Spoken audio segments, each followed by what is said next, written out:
Le zazen se poursuit pendant plusieurs heures tous les jours, et parfois même jour et nuit.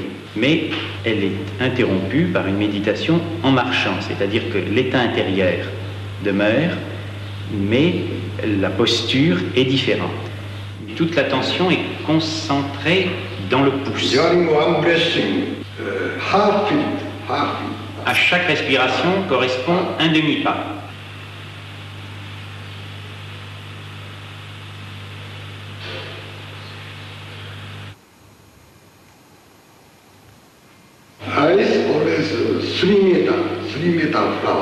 Les yeux regardent le sol 3 mètres en avant.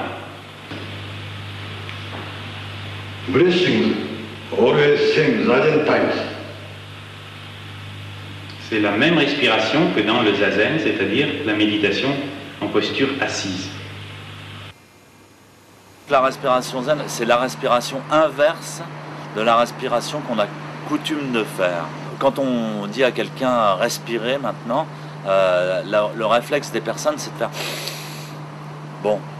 Or, dans le zen, si on vous dit respirer, on va se concentrer plus particulièrement sur l'expiration. L'expiration, elle est longue, calme et profonde.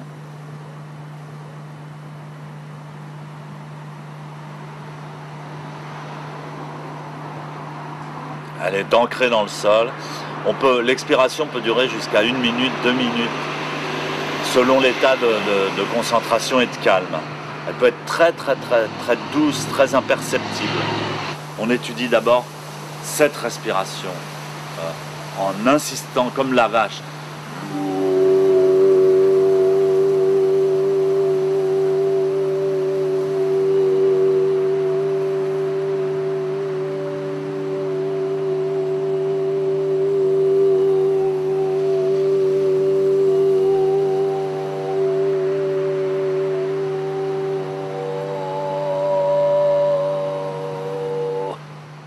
À la fin de l'expiration, on laisse l'inspiration se faire automatiquement. À ce moment-là, on détend tout, on ouvre les poumons et on laisse l'inspiration se faire automatiquement. Mais en fait, on n'apporte pas beaucoup d'attention à l'inspiration. Et vous allez comprendre que, à un moment, à force de le faire, vous allez comprendre que la respiration, c'est un tout.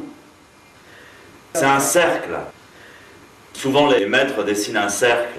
Ça traite de la respiration. Ce qui est drôle, c'est que cette respiration a été adoptée, elle a beaucoup influencé, spécialement dans les arts martiaux, où dans les arts martiaux japonais, on utilise la respiration zen. Il y a beaucoup de grands maîtres d'arts martiaux, tels que Miyamoto Musashi, par exemple, et d'autres, qui ont pratiqué le zen, qui sont devenus disciples de grands maîtres, et donc qui ont adapté l'enseignement du zen, et spécialement la respiration, à leur art martial. Par la suite, on est au-delà des techniques. La respiration, à la fin, est au-delà des techniques. Elle est libre, totalement libre. L'enseignement du Bouddha, l'enseignement que le Bouddha a développé, a donné à ses disciples, est très simple. Il est basé sur les actes fondamentaux d'un être humain. Comment bouger, comment manger, comment respirer, comment penser.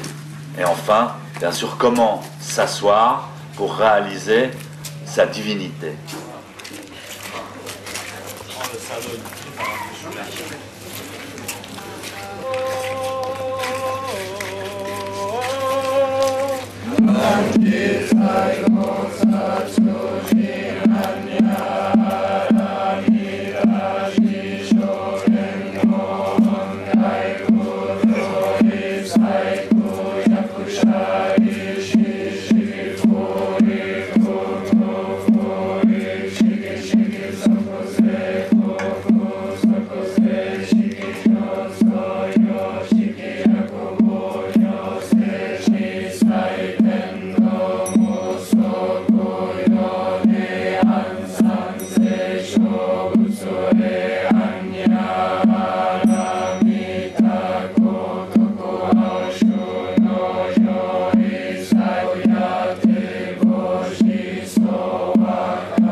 La Genmai, c'est la nourriture des moines depuis Shakyamuni Bouddha.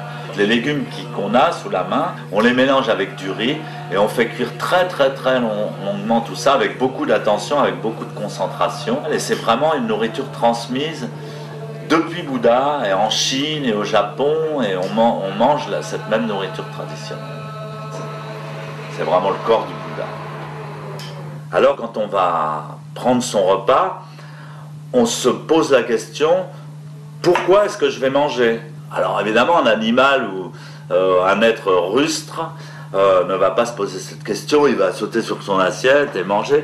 Évidemment, c'est pour survivre, mais survivre pourquoi ? Donc on se pose cette question, et c'est ce qui est dit dans les sutras qu'on chante pendant les repas. Pourquoi mangeons-nous ?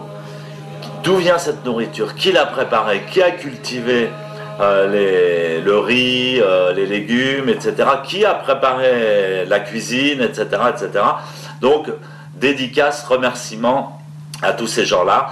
Et maintenant, en pleine conscience, je décide de manger cette nourriture pour la propre évolution que je suis venu accomplir sur cette terre, dans ce monde matériel.